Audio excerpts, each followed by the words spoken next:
संकरी गली में एक छोटा सा ठेला, जहाँ रिया मोमो और पानी पूरी बेच रही होती है। उसकी माँ घर में बीमार पड़ी है। रिया दिन भर मेहनत करती है ताकि घर चल सके। रिया ठेले पर पानी पूरी बनाते हुए सोचती है, अगर आज ठीक से बिक्री हो गई तो माँ के लिए दवा ला सकूंगी। भगवान, बस आज अच्छा हो जाए। इसी बीच मोहित अपने दोस्तों के साथ वहां आता है। वह महंगे कपड़े पहने हुए है और घमंड से भरा हुआ है। अरे देखो तो, यहाँ कोई मोमो और पानी पूरी बेच रहा है। चलो टेस्ट करते हैं। रिया खुश होकर मोहित को पानी पूरी और मोमो देती है। मोहित चखता है और अचानक नाक बहुत सिकोड़ता है। ये क्या बेकार सा टेस्ट है? इतना खराब मोमो मैंने कभी नहीं खाया। भैया, ये ताज़ा बनाया है, अगर पसंद नहीं आया तो दूसरा बना देती हूँ। हमें बेवकूफ समझ रखा है? तेरा ये ठेला उठवा दूंगा। मोहित के दोस्त हंसने लगते हैं। रिया दुखी होकर नीचे देखती है, लेकिन कुछ नहीं कहती। रिया मायूस होकर घर लौटती है। उसकी माँ खांसते हुए बिस्तर पर पड़ी होती है। रिया उसे सहारा देती है।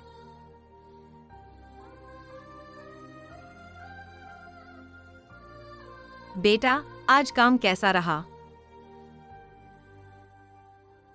अच्छा था माँ, कल और मेहनत करूंगी। माँ उसका सिर सहलाती है। रिया खुद को संभालती है और अगली सुबह फिर से काम पर जाती है। अगले दिन गुप्ता जी नाम के एक होटल मालिक रिया का ठेला देखते हैं और मोमो खरीदते हैं। बेटा, ये मोमो बहुत स्वादिष्ट हैं। तुम इन्हें खुद बनाती हो? जी अंकल, मैं खुद ही बनाती हूँ।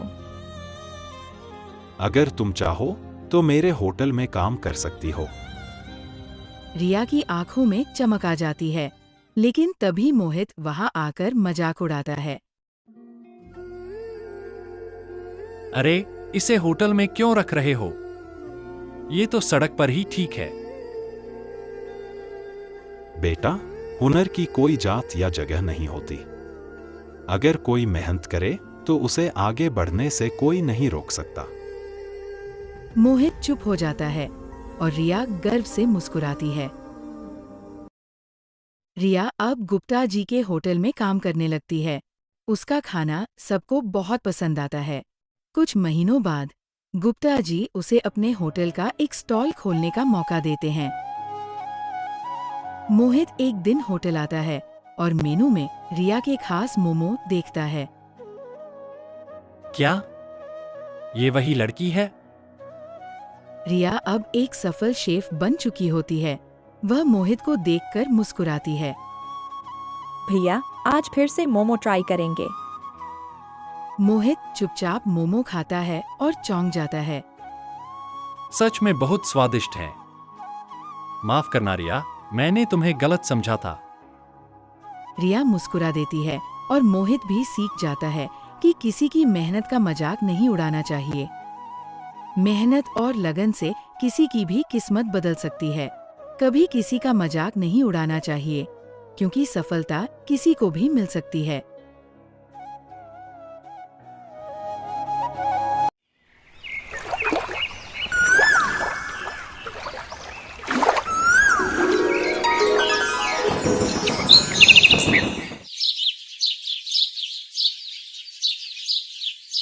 सुबह का समय, समुद्र की लहरें शांत है। रवि अपने पिता के साथ जाल समेट रहा है। पिताजी, हम इतनी मेहनत करते हैं, लेकिन फिर भी कभी-कभी हमें ठीक से मछलियां नहीं मिलती। क्या कोई और तरीका नहीं है जिससे हम ज्यादा कमा सकें? बेटा, मेहनत और धैर्य ही सबसे बड़ा तरीका है। समुद्र से उतना ही लो जितना जरूरत हो। लालच करने से कुछ अच्छा नहीं होगा। हाँ पिताजी, आपने सही कहा।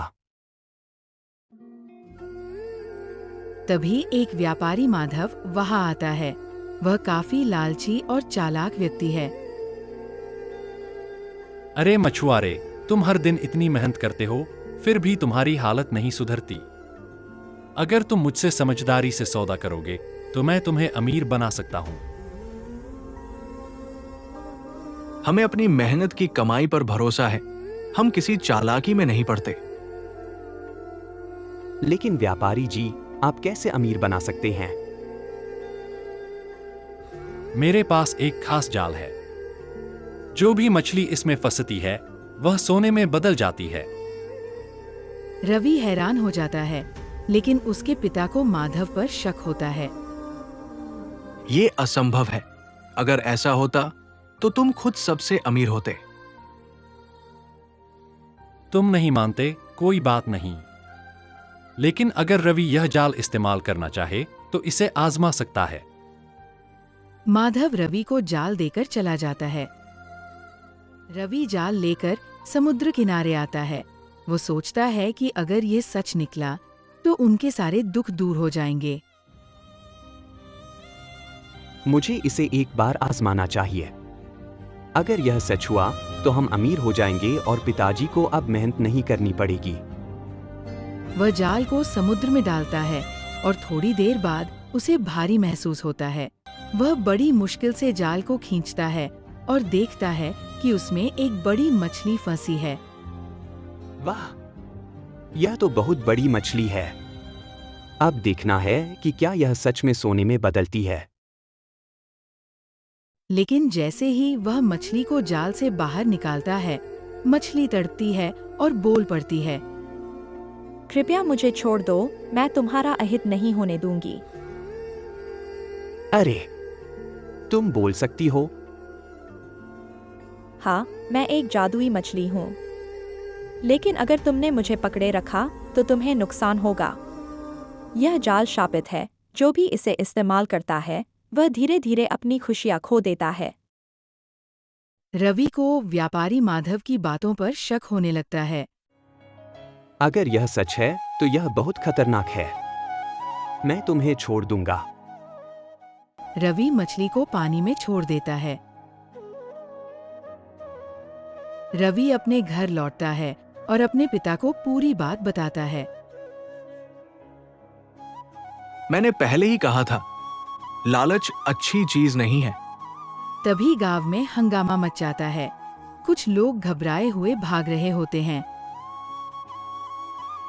अरे, माधव को कुछ हो गया। वह बुरी तरह से बीमार पड़ गया है और उसकी सारी संपत्ति खत्म हो गई है। रवि और उसके पिता गांव की ओर दौड़ते हैं। वे देखते हैं कि माधव बहुत कमजोर हो गया है और उसकी सारी धन संपत्ति गायब हो चुकी है। वह जाल, वह शापित था। मैंने इसे लालच में इस्तेमाल किया और अब सब कुछ खत्म हो गया। अगर आपने ईमानदारी से मेहनत की होती तो ऐसा नहीं होता। गांव के एक ज्ञानी बाबा वहां आते हैं। यही प्रकृति का नियम है। जो लालच करता है उसे एक दिन सब कुछ खोना पड़ता है।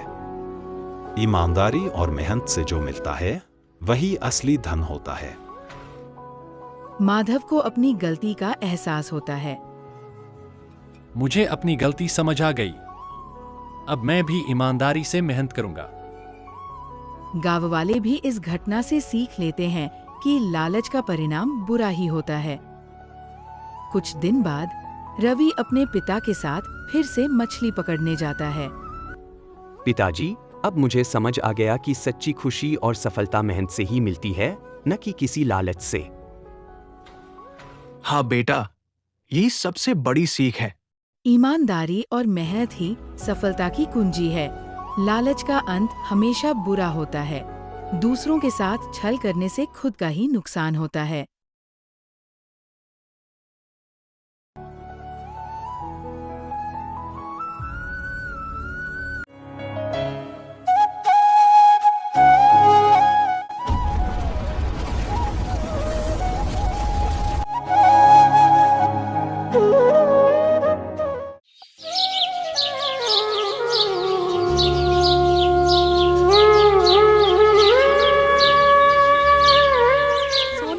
की एक दुकान के बाहर नीरज अपने मालिक से बात कर रहा है।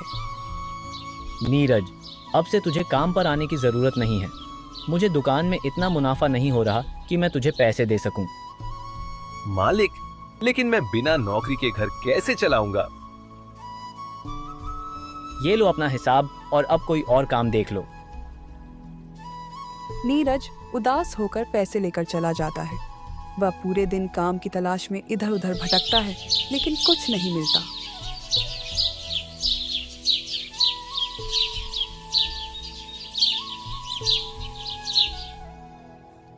नीरज को भूख लगी थी। वह बिरयानी खाने बैठ जाता है। बिरयानी खाते ही उसका मूड बदल जाता है।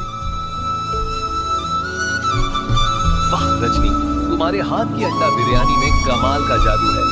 ये तो दुनिया के बड़े बड़े होटलों के शेफ को भी हरा देगी। सच कह रहे हैं?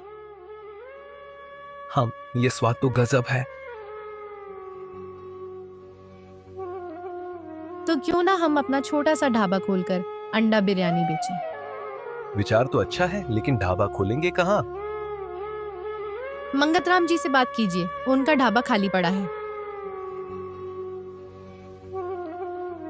नीरज खुशी खुशी मंगतराम से बात करने जाता है।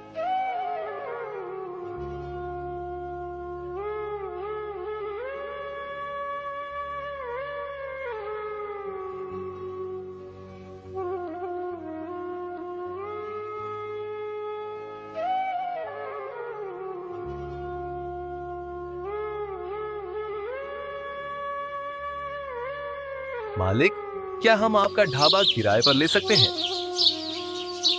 हाँ, लेकिन किराया 15,000 महीना देना होगा। अभी हमारे पास इतना पैसा नहीं है। कृपया कुछ महीनों तक हमें मुफ्त में काम करने दीजिए।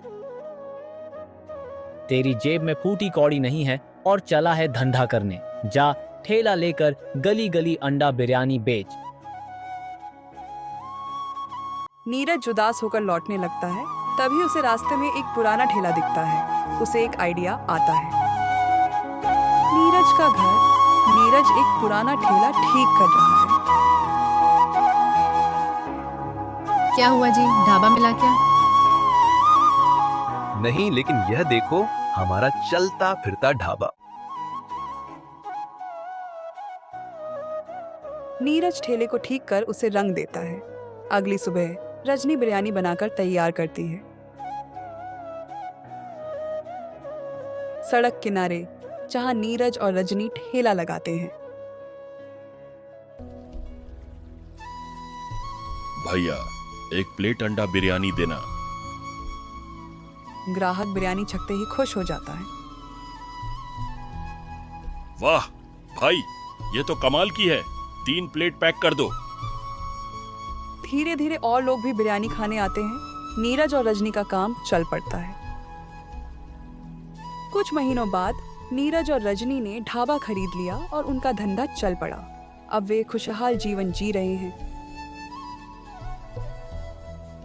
देखो रजनी, मेहनत और ईमानदारी से कुछ भी संभव है। हाँ, और प्यार से बनाई गई अंडा बिरयानी भी लोगों का दिल जीत सकती है।